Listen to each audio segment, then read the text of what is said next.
अस्सलाम वालेकुम। दुनिया भर की ताज़ा तरीन खबरों और करंट इशू से बाखबर रहने के लिए हमारा चैनल सब्सक्राइब कीजिए और पेज लाइक कीजिए। रुक करेंगे दादू का, जहां से रिपोर्ट कर रहे हैं हमारे नुमाइंदे सैयद सफीर हुसैन नकवी। ज़रूरी खाद की किल्लत के खिलाफ किसानों और शहरी इत्तेहाद का इंडस हाईवे पर धरना, रोड ब्लॉक, नारेबाजी, लाड़काना से कराची जाने वाली ट्रैफिक मुअत्तल।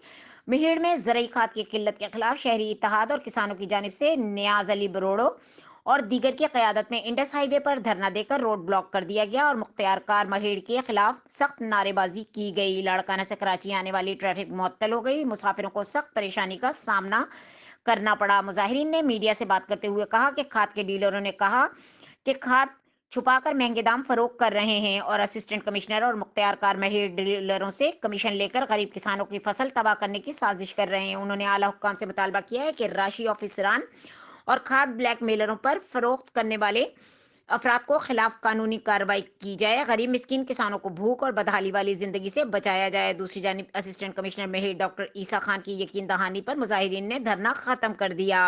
मजीद खबरों और अपडेट के लिए देखते रहें के न्यूज चैनल इंटरनेशनल।